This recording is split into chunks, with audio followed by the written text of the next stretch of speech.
فيلمنا بيبدأ مع بنت مخطوفة وموجودة في شنطة عربية، وبيكون في راجل واقف قدام شنطة العربية بيبص لها. وبنرجع بالأحداث لسنة 1994، وبتكون يونج جي بتساعد أبوها في المحل بتاعهم، وبتديها صاحبتها كارنيه تدخل بيه أي نادي في أمريكا. وبيخرج أبوها من المحل وبيطلب منها تجيب له سجارة من العلبة اللي مخبياها، وبيديها خاتم وبيعرفها إنه كان هيديهولها يوم ما تتخرج. وبيروح يسلم بضاعة وبيسيبها ويمشي. ولما بتدخل المحل بتلاقي أمها مش عارفة تشغل مكنة الكاشير فبتساعدها. أمها بتديها ورق حسابات وبتقول لها تخلصه وهستلمه منك يوم الاثنين علشان أوديه البنك. ويونج بتقول لها إنها هتسهر بالليل، وأمها بترفض. ويونج بتقول لها إن أبوها هيجي ياخدها وبتوافق أمها، وبتعرفها إن آخر الأسبوع هتنضف البيت كله. وبتوافق يونج، وبالليل بتخرج مع صاحبتها وبيروحوا البار، وبيعزمهم واحد لابس بدلة على عصير. وبيروحوا يقعدوا معاه، وصاحبتها بتسيبها قاعدة معاه وبتمشي، لكنه بيسيبها وبيعمل تليفون. ولما تيجي تروح ما بتلاقيش صاحبتها، فبياخدها الولد يوصلها بعربيته، وبيسألها لو تحب يلفوا شوية بالعربية، لكنها بترفض. وبيقعد بالعربية وبيقول لها هعمل مكالمة تليفون. وبتبص بتلاقي واحد وراهم ومولع النور، فبتحس بالخوف وبتنزل من العربية، لكن شخص بيضربها وبيغمى عليها. بنروح لواحد اسمه بوب اللي بيتكلم مع ابنه في التليفون، وبيوصل لملكية السيد إيلورا.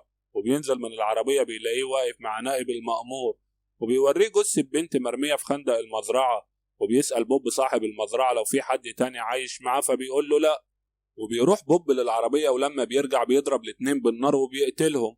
وبنشوف يونج ومعاها بنتين في عربية نقل، وبتقف العربية وبيقف قدامها شخص معاه كشاف يدوي، وبيطلع يونج من العربية. ولما بتفوق بتلاقي نفسها نايمة على سرير وإيديها الاتنين متكلبشين، وفي واحد قاعد قدامها. وبتدخل الدكتورة وماسكة حقنة، وبتحاول يونج تقاوم وبتقول لها إنها عايزة تتصل بأمها وأبوها، فبتطلب منها تهدى. ولما بترفض بيقوم الشخص ده وبيمسكها، وفعلا بتديها الحقنة. بعدها يونج ما بتكونش حاسة ولا قادرة تقاوم، وبعدها بتحميها.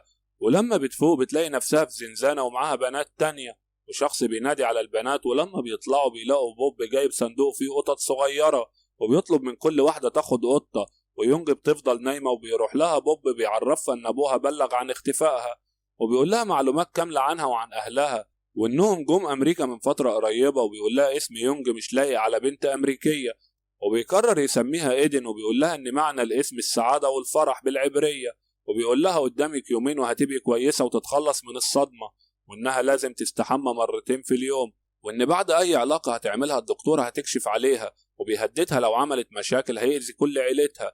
بعدها كل البنات بتقف صف، وبيدوم فساتين وبيطلب منهم يلبسوها. وجزء تاني هيشتغل في المكتب، وفوجن بيطلب منهم يلبسوا الفساتين ويجوا معاه. وهم في الطريق ايدن بتسأل صاحبتها هم رايحين فين، وفوجن بيزعق لهم وبياخدهم لمكان يتصوروا فيه وهم متكلبشين. وواحدة بتضربهم بالقرباك، وإيدن بتقعد تعيط من اللي حصل لها.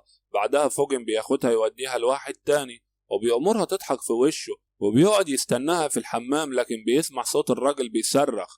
ولما بيروح له بيلاقيها عورته وهربت، لكنه قدر يمسكها وبيربط ايديها وبيحط عليها جردلين تلج، وبيطلب منهم يسيبوها كده لحد الصبح. وبيقابلوا بوب وبيزعقله بسبب اللي حصل، وبيأمره ما يشربش مخدرات تاني وهو شغال. وفوجن بيطلب من رجالته يلم القطط اللي جابها بوب ويرموها. وبعد سنة بتكون ايدن قاعدة مع واحدة صاحبتها، وبتسألها عن واحدة بتتعامل معاملة خاصة، وتعرفها انها شافت فوجن وهو بيقتل بنت، ومن وقتها بينفذ لها كل طلباتها. وايدن بتقول لها هي اللي خدت الخاتم بتاعي. ولما بتسألها بقالها هنا قد ايه، بتقول لها بقالها كتير، وانا بقالي 3 سنين. وبتسألها ايدن عندك كام سنة، بتقول لها عندي 15 سنة. وايدن قالت لها انا اكبر منك ب4 سنين. وبيجي واحد ياخد البنت اللي معاها، وبتروح ايدن الملهى الليلي مع فوجن، وهي راجعة بتكسر كعب الجزمة وبتخبيه. ولما بترجع الزنزانة ما بتلاقيش صاحبتها، وبتلاقي البنت اللي خدت الخاتم بتاعها نايمة جنبها، فبتطلع كعب الجزمة وبتهددها بيه علشان تديها الخاتم بتاعها. وبيدخل فوجن وبيخرجها بره الزنزانة، وبياخد منها الخاتم بعد ما خدته من البنت. وبيسألها بالك قد ايه مخبية كعب الجزمة، ما بترضاش ترد عليه، وبيعاقبها وبيخليها تبلع الخاتم. وبتقول له ان كل اللي في المكان بيتريقوا عليه، وبتقول له ياخدها معاه الإدارة أو يقتلها لأن سنها بقى 19 سنة. وبيقول لها أنا اللي قرر ده مش انتي. وفوجن بياخد البنات وإيدن وبيروحوا حفلة، وبياخد نص المبلغ اللي اتفقوا عليه من الشباب، وبيطلب من إيدن إنها تيجي معاه، وبياخد باقي الفلوس وبيديها لإيدن، وبيتخانق معاهم وبياخد فلوس زيادة، وبيخلي إيدن تدمن زيه. وبالليل بتطلب منه تروح الحمام، ولما بتخلص بتاخد الخاتم بتاعها وبتغسله وتلبسه تاني. وتاني يوم البنات بتقف قدام فوجن وبيوزع عليهم الشغل، وبيطلب من ايدن تيجي معاه وبياخدها شقته، وبيطلب منها تنظفها، وبيكون قايل لها ان كل الشبابيك عليها اجهزة انذار، وانها لو حاولت تهرب هيخلص عليها. وايدن بتنظف بتلاقي صور ليه وصور ليه مع الشخص اللي كان السبب في وجودها هنا. بعدها بيخليها تاخد مكان البنت اللي بترد على التليفونات، وبيعرفها نظام الشغل، وبيقول لها ما تتكلمش مع الزباين في الاسعار لانهم عارفين السعر مسبقا، واللي يكلمك في السعر يقفل السكه في وشه. وبعدها بياخدها معاه في استلام البنات، وبيخلي شخص يديها حقنه مخدره، وبياخدها يعلمها السواقه، وبيحكي لها كل اسرار الشغل. وفوجن بيدخل 2 بنات بحجه انهم حوامل، لكن بيكونوا مهربين للعصابه جوازات سفر مزوره. وبوب صاحب المجموعه بيدي محاضره للضباط عن التجاره غير المشروعه، وبيوريهم صورة المجموعة من اللي بيتاجروا في البشر وبتهرب الناس لأمريكا بطريقة غير شرعية. وبعد ما بيخلص المحاضرة بيندى عليه الضابط روف، بيقول له إنه اتصل بمكتبه كتير محدش بيرد، وإنه هنا علشان يحقق معاه في جريمة القتل اللي حصلت السنة اللي فاتت، اللي مات فيها نائب مدير الشرطة وواحد كمان. وبيعرفوا إنهم معهم أدلة بتثبت إنه كان موجود ساعة حصول الجريمة، لكنه بينكر كل شيء. وبالليل بيجي تليفون لإيدن والزبون بيديها كل المواصفات المطلوبة، وبيسألها عن السعر فبتقول له $600. وتاني يوم فوجن وإيدن بيروحوا البوب علشان يتخلصوا من جثة بنت ماتت، وبيركبوا هما ال3 قارب وبيرموا الجثة في المية.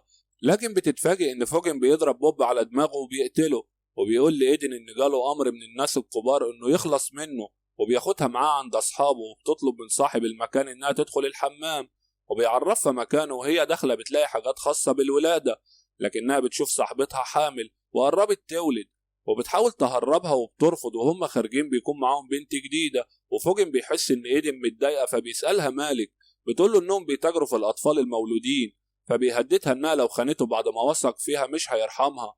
وبيركن العربية وبينزل البنت اللي معاهم، وبيدي ايدن المسدس وبيطلب منها تموت البنت.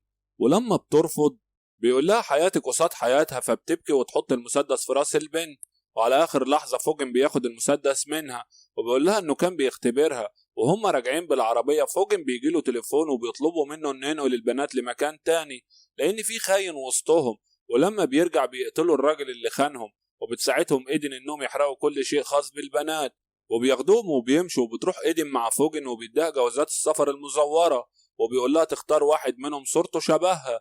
ولما بيقوم ايدن بتحط له مادة سامة في المشروب اللي بيشربه، وفعلا فوجن شربها ومات. وبتقطع الطوق اللي حوالين رجليها اللي فيه جهاز التتبع، وبتاخد حقنة مخدرة معاها، وبتروح البيت اللي فيه صاحبتها، وبتدي ظرف فيه فلوس للشخص اللي شغال هناك، وبتطلب منه تشتري صاحبتها، لكنه بيقول لها المبلغ قليل وبيسمح لها تشوفها 5 دقايق، وبيطلب منها تمشي وراه علشان يدخلها. فبتغرز الحقنة في رقبته وبيقع ميت، وبتدخل تقول لصاحبتها انها هتهربها، فبتطلب منها انها تاخد بنتها معاها.